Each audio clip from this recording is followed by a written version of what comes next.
The Trump-Russia collusion hoax that you pushed on this network for years, was that real or was that Hillary Clinton made up disinformation? Answer the question. Go.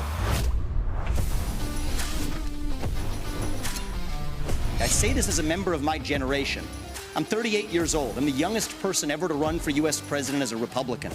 The reason my generation has lost our sense of national pride, in part, is because people in my generation feel like the American dream isn't available to them. And part of the reason why is we burdened them with four-year college degrees that did not serve their head start on the American dream.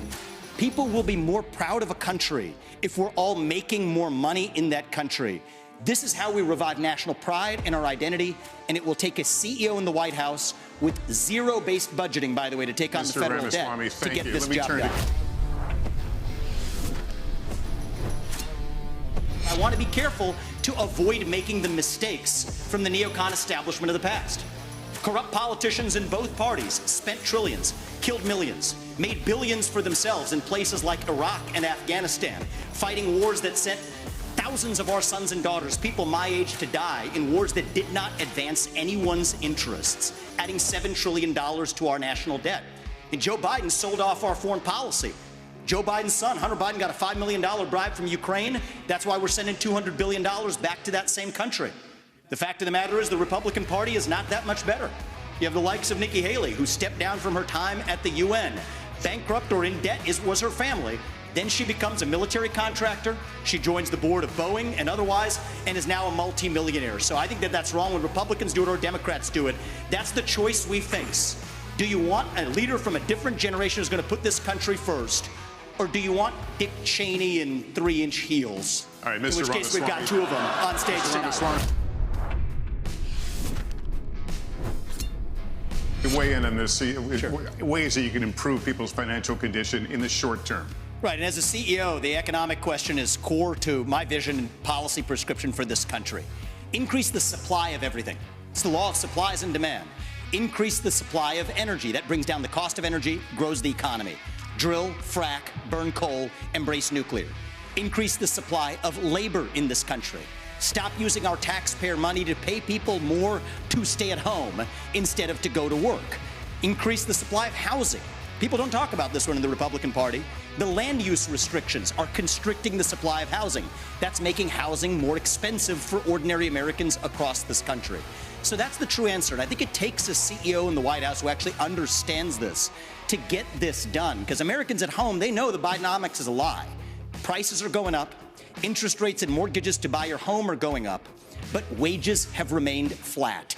That's the hard diagnosis for our economy. We've talked a lot about foreign wars tonight, but we're in the middle of a war right here at home. It's a war not between black and white or Democrat and Republican. It's between those of us who believe in our founding ideals and love this country and a fringe minority who hates the United States of America. And I think it's going to take a commander-in-chief to lead us to victory in that war, who first of all knows that we're in a war. Second of all, can't be captured by the special interests along the way. But third is from the next generation, somebody with fresh legs to lead us to victory. I'll shut down the deep state. I'll declare economic independence from China. I'll keep us out of World War III, and then revive national pride in this country. I also want to close with one message to the Democrat Party. End this farce that Joe Biden is going to be your nominee. We know he's not even the president of the United States. He's a puppet for the managerial class. So have the guts to step up and be honest about who you're actually going to put up so we can have an honest debate. Biden should step aside, end his candidacy now, so we can see whether it's Newsom or Michelle Obama or whoever else. All right, just Mr. tell us the Ramaswamy, truth so we can have an honest debate. Ambassador.